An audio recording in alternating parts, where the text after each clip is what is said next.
উৎসবের আনন্দ নাকি রাজনীতির মেরুকরণ?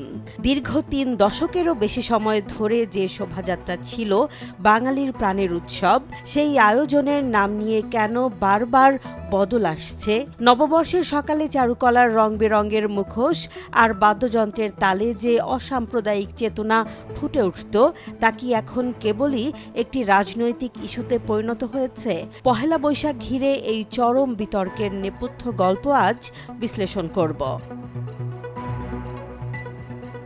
১৯৮৯ সালে স্বৈরাচার বিরোধী আন্দোলনের উত্তাল সময়ে অমঙ্গল দূর করার প্রত্যয় নিয়ে যে যাত্রা শুরু হয়েছিল, ৯০-এর দশকের শুরুতে তার নাম হয় মঙ্গল শোভাযাত্রা। ২০১৬ সালে ইউনেস্কো যখন একে বৈশ্বিক সাংস্কৃতিক ঐতিহ্যের স্বীকৃতি দেয়, তখন থেকেই শুরু হয় নতুন মেরুকরণ। গত বছর বর্ষবরণ আনন্দ শোভাযাত্রার পর এবার ক্ষমতায় এসে বিএনপির সরকার এর নাম দিয়েছে বৈশাখী শোভাযাত্রা। উৎসবের এই নাম বদল আর মোটিভ ব্যবহারের সংস্কৃতি এখন রাজপথ ছাড়িয়ে আলোচনার টেবিলে।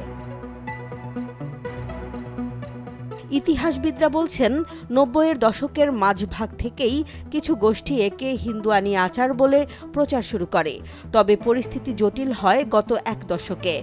বিশেষ করে আওয়ামী লীগ সরকারের শেষ সময়ে শোভাযাত্রায় ব্যবহৃত বিভিন্ন মোটিভ নিয়ে রাজনৈতিক দলগুলোর মধ্যে পাল্টাপাল্টি অভিযোগ ওঠে। কখনো খালেদা জিয়ার প্রতিচ্ছবি, আবার কখনো শেখ হাসিনার মুখাবয়বের আদলে ফ্যাসিবাদের প্রতিকৃতি তৈরির পাল্টাপাল্টি বিতর্ক এই আয়োজনকে রাজনৈতিক হাতিয়ারে পরিণত করেছে। সম্প্রতি সংস্কৃতি মন্ত্রী নিতাই রায় চৌধুরী স্পষ্ট করেছেন, এটি এককভাবে চারুকলার আয়োজন নয়, বরং সামগ্রিক বৈশাখী উৎসব। তবে গবেষক ও বিশ্লেষকদের মতে ইতিহাসের স্বচ্ছতার অভাব এবং সংকীর্ণ রাজনীতিই এই বিতর্কের মূল কারণ। কেউ বলছেন নাম বদল রাজনৈতিক মতভেদের বহিঃপ্রকাশ, আবার কারোর মতে এটি ঐতিহ্যের স্বকীয়তা হারানোর শঙ্কা।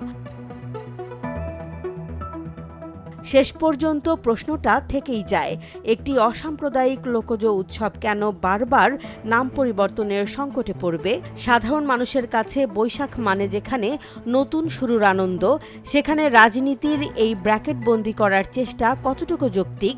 তবে আসার কথা হলো, পহেলা বৈশাখের বিশালতা আর বাঙালির শেকড়ের টান এতটাই গভীর যে সাময়িক এসব রাজনৈতিক রং হয়তো সময়ের সাথে ফিকে হয়ে যাবে। তবে আজ যা ঘটছে তা আগামীর ইতিহাসের পাতায় এক বড় বিতর্ক হিসেবেই লেখা থাকবে। জেসমিন জাহান, নিউজ ডেস্ক, জনবাণী।